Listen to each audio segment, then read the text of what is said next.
Welcome to coding for dev. तो आज हमारे full stack project book my stack project है, उसको आज हम उसकी लॉगिन फंक्शनलिटी इंप्लीमेंट करेंगे। पिछले वीडियो में हमने रजिस्टर फंक्शनलिटी इंप्लीमेंट करी थी जो कि प्रॉपर वर्क कर रही थी, उसकी एपीआई वर्क कर रही थी। तो आज हम लॉगिन फंक्शनलिटी इंप्लीमेंट करेंगे। तो बिना किसी देरी के चलते हैं वीएस कोड पर। हम auth.js में आ जाएंगे।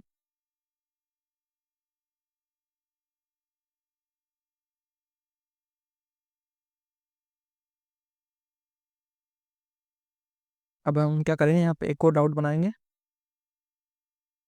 लॉगिन के लिए। राउटर डॉट पोस्ट, देन इसका राउट क्या देंगे, हम लॉगिन राउट देंगे। उसका हमने राउट क्या दिया था, रजिस्टर राउट दिया था। ओके, इसको भी असिंक करेंगे और इसमें भी रिक्वेस्ट देन रिस्पॉन्स। ओके, अब इसमें हम क्या क्या लेंगे। आपने हम नॉर्मली जब लॉगिन करते हैं तो हम उसका नेम नहीं लेते, हम केवल उसकी ईमेल और पासवर्ड लेते हैं। तो हम केवल ईमेल और पासवर्ड लेंगे। ईमेल पासवर्ड, और कहाँ पे लेंगे हम, रिक्वेस्ट डॉट बॉडी पे। जो फ्रंट पे जो डाटा आएगा हमारा वही बॉडी आता है, तो उसमें फिलेंगे हम। अभी आपने देखा होगा कि हमने एपीआई रिक्वेस्ट भी कॉल की, तो मैंने बॉडी में जाके डाटा पोस्ट किया था। तो नेम ईमेल पासवर्ड थे ना, जैसे जो हमारा ये वाला डाटा आएगा वो भी बॉडी से आएगा। ओके, अब कॉन्स्ट यूजर, यूजर का वेट करेंगे। देन लॉगिन करने में हमारे को क्या इसमें दूसरा लॉजिक क्या लगता है, अब रजिस्टर करते हैं हम डायरेक्टली उसको रजिस्टर कर देते हैं। लेकिन लॉगिन करते हैं तो पहले हम चेक करते हैं कि इस नाम का ईमेल है कि नहीं। अगर ईमेल है तो लॉगिन कराना, नहीं है तो बोला यूजर नॉट क्रिएटेड। ओके, ऐसा हम शो करते हैं। तो सबसे पहले हम क्या करते हैं, इसको चेक करते हैं कि ये हमारे डाटाबेस में ये इस नाम से ईमेल प्रेजेंट है कि नहीं। ओके, तो यू इसमें इसका एक फंक्शन होता है यूजर डॉट फाइंड वन। ये मोंगो इसकी कमांड है फाइंड करने की। फाइंड वन, क्या फाइंड करना है, ईमेल। ईमेल फाइंड करना है। आप चाहो तो पासवर्ड भी फाइंड कर सकते हो, अलग अलग चीज़ों से फाइंड कर सकते हो, नेम से फाइंड कर सकते हो। लेकिन हम यूनिक क्या देते हैं उसमें, ईमेल यूनिक देते हैं। तो एवर ईमेल फाइंड करेंगे हम। और इफ अगर वो यूजर नहीं रहेगा, ओके, तो आप क्या रिटर्न करोगे, आप स्टेटस कोड में रिटर्न करोगे। लेकिन आप करोगे 401 स्टेटस, रेफ डॉट स्टेटस उनका 401 डॉट जेसन। ओके, और आप इसमें मैसेज क्या दोगे, message invalid credential. Okay, invalid invalid credentials. Okay,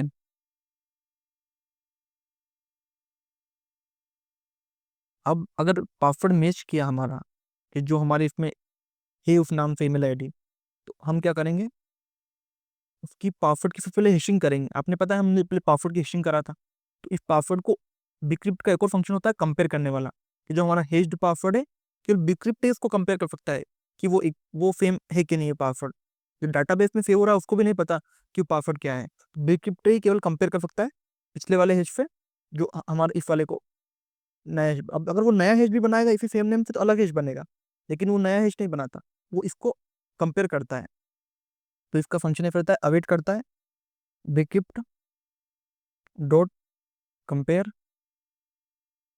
सबसे पहले वो पासवर्ड लेता है, देन वो यूजर का पासवर्ड गेट करता है जो डाटाबेस में सेव हो रखा है। ओके, ने गेट करा। देन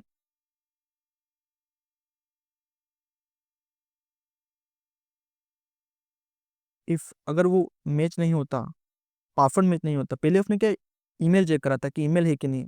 ईमेल नहीं होती तो डायरेक्ट ईमेल क्रेडेंशियल आ जाता।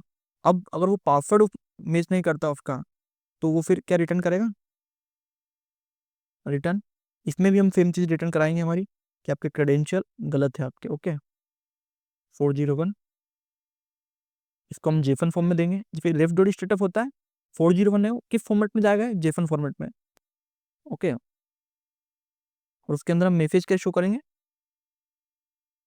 मैसेज हम शो करेंगे invalid credential. Okay, invalid Ben shelf. Okay, now हमने मैच, अगर नहीं मैच हुआ और अगर अब मैच हुआ, अगर एग्जिस्टिंग प्रोफाइल है इस नाम से, तो फिर हम हमें उसको लॉगिन करके देना है। तो हम उसके लिए हम बनाएंगे कॉन्स्ट एग्जिस्टिंग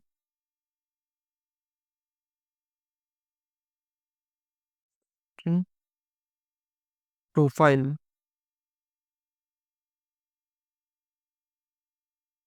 फो फिर अवेट करेंगे हम। अवेट, हफिंग अवेट हम इसलिए करते हैं क्योंकि कभी कभी हमें वेट करना है उसके लिए, वो डाटाबेस में आएगा पर्टिकुलर टास्क पर। और नॉर्मल हम विदाउट अवेट करेंगे तो हमारा कोड, जावास्क्रिप्ट का कोड आगे निकल जाएगा, रन नहीं करेगा। तो हम अवेट करते हैं। ओके, तो हम इसको प्रोफाइल में चेक करेंगे कि इस प्रोफाइल में है कि नहीं। फाइंड वन, क्योंकि हमने प्रोफाइल भी बनाई थी इसी सेम नाम से। तो इसको भी हम करेंगे यूजर की आईडी के बेस पे। आपने, अगर हमने रजिस्टर करा था, जब हमने उसको क्या करा था, यूजर की आईडी के बेस पे दिया था, उसके पास केवल यूजर की आईडी है। तो यूजर की आईडी के बेस पे ही हम चेक करेंगे कि इसकी प्रोफाइल है कि नहीं।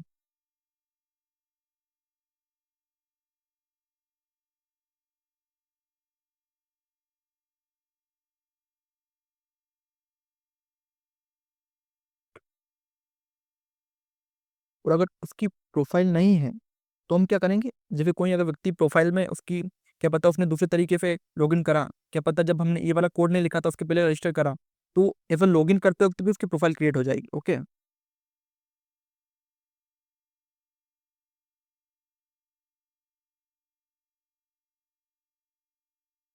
नॉट एग्जिस्टिंग प्रोफाइल, सो हम वो जो हमारा कोड हमने लिखा था उस पिछले वाले में, वही हम कॉपी कर देते हैं। तो पिछले वाले में यहीं पे लिखा था ना हमने, हाँ, कॉन्स्ट प्रोफाइल वाला, ये वाला।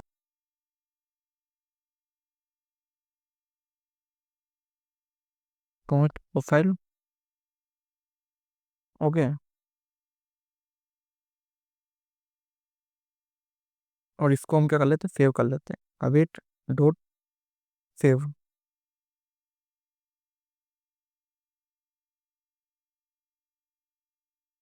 Await profile. ओके, अब हमने सेव कर लिया। अब हमारे को क्या करना है, इसका टोकन बनाना है। अब यूजर लॉगिन करने के बाद भी हमारे को उसको टोकन बनाना है, वो भी हम कहाँ से बनाएंगे, JWT से। तो कॉन्स्ट टोकन, हम फिर JWT को फिर साइन इन करेंगे, JWT डॉट साइन। देन इसके अंदर हम उसको कैसे देंगे, उसकी आईडी देंगे। आईडी क्या रहेगी, जो हमने पिछले में दिया था, ID user underscore ID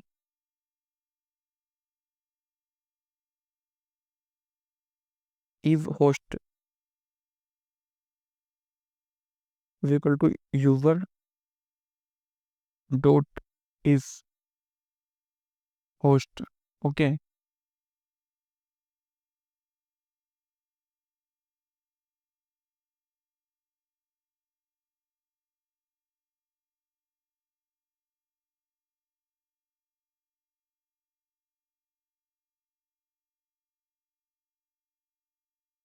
then हम यहाँ पे वो फिर दो DNV फिर उसकी सीक्रेट की लेंगे हम। सीक्रेट की चेक करती है कि ये वो यूजर है कि नहीं है, JWT सीक्रेट। अब ये कितने दिनों में एक्सपायर होगी, तो इसको भी सेम 1 डे में एक्सपायर कराएंगे हम। एक्सपायर इन 1 डे। ओके, अब इस पूरे डाटा को हमारे को रिटर्न करना है, यूजर को सेंड करना है। ओके, ये भी सेंड कर देते हैं हम, रेफ डॉट जेसन यूजर। सो क्या कहते हैं ना, यूजर को उसकी आईडी देनी है,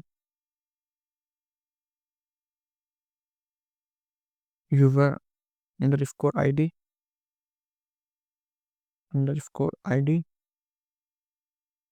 नेम यूजर डॉट नेम इव होस्ट, इसका होस्ट का नाम भी देना है हमारे को, इव host user dot is host. Okay,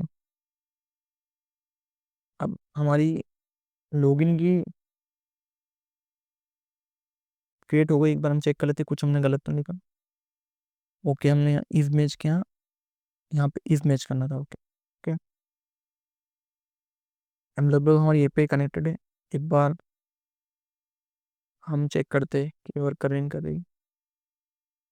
अब इसी यूज़र को जो हमने रजिस्टर कराया था उसी को लॉगिन कर लेंगे हम, इसमें नेम हटा देंगे। ओके,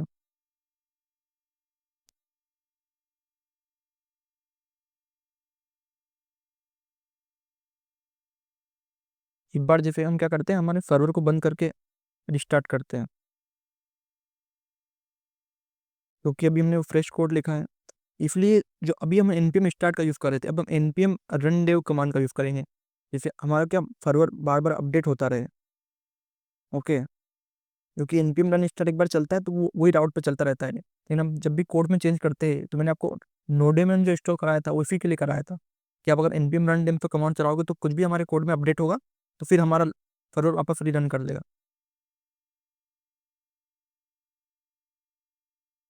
ओके, तो देखो हमारा यूज़र लॉगिन हो गया है, उसको उसकी आईडी आ गई है, नेम आ गया है और उसकी आ गया है। तो हमने ऑथेंटिकेशन पूरा कंप्लीट हमारा कवर कर लिया है। अभी यूज़र हमारा लॉगिन लॉगआउट हो रहा है, रजिस्टर हो रहा है। अब हम इसके आगे इसकी दूसरे राउट्स क्रिएट करेंगे। सबसे पहले हम इसकी प्रोफाइल बनाएंगे, पूरी कंप्लीट प्रोफाइल का। उसके बाद हम इसकी लिस्टिंग्स बनाएंगे, उसके बाद बुकिंग्स राउट बनाएंगे। तो अभी हम बनाते हैं उसको।